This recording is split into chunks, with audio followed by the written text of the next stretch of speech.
Those of you who don't know me, I'm Mish Bose, and I'm an architect, and I live nearby. Are you hearing? Can you hear me? Sorry. Okay. Go.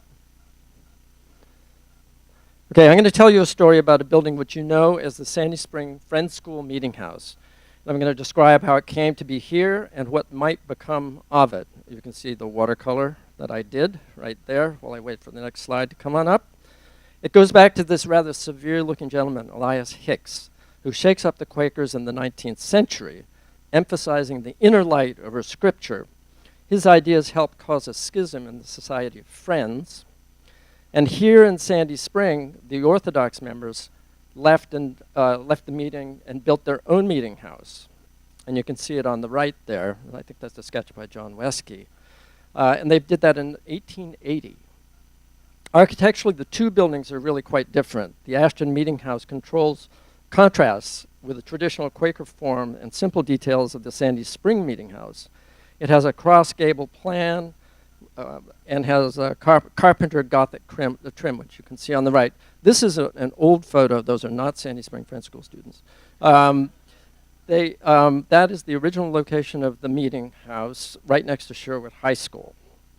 And it was then turned into a library, and then it was moved to Sandy Spring Friends School. And you can see this is a great series of photographs where it came through the woods, went by the pond, came up the driveway, and was put on a waiting foundation. This map shows the building's journey, and I'll orient you just quickly. Here's Sherwood High School, starts out there in 1880, moves 1952 over here, comes through the woods, down Meeting House Road over here, and lands at Sandy Spring Friends School. 5 years ago, Tom Gibeon and Laura Miyoshi asked me if we could enlarge the building because it would not fit the whole upper school for meeting for worship. And this was a real problem. And frankly, I didn't actually think we could do it. The main level plan, this is the existing plan, I don't know how well you can read them, but it's a cross-shaped plan as I described earlier, and the benches there hold about 200 people, but we need to hold about 400. These are preliminary design sketches that show a contemporary addition with variations. And as a historically designated building, we are bound by the U.S.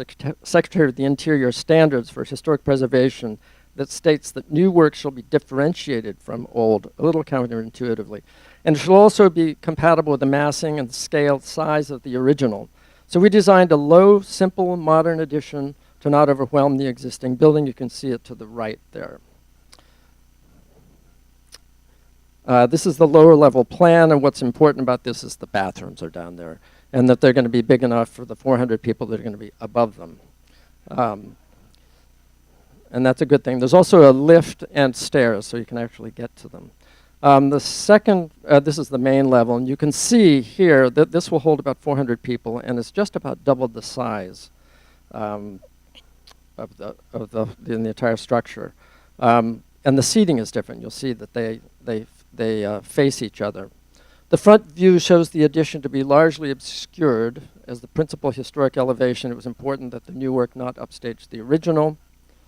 And you can see also that, here you can see that we've extended the shed roof, and it creates a glassy south facade with structural diagonal braces that reference the decorative gable and trusses on the existing and mimics the school's logo. This is a different view of the addition where you can see the skylights at the juncture of new and old. And on the interior, you can, pretty soon you'll see a slide of the interior. This is another view of it from another angle. Yeah, the interior, you're looking from the old into the new. And you can see the two spaces with the benches facing each other. Skylights bring daylight to their intersection.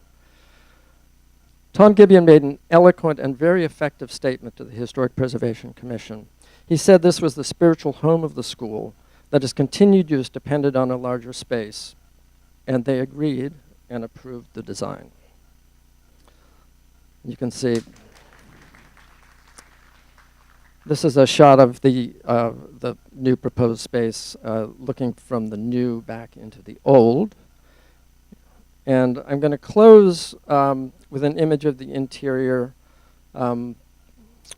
here, which is a section drawing cut through the building with new and old facing each other with the core of the space filled with light.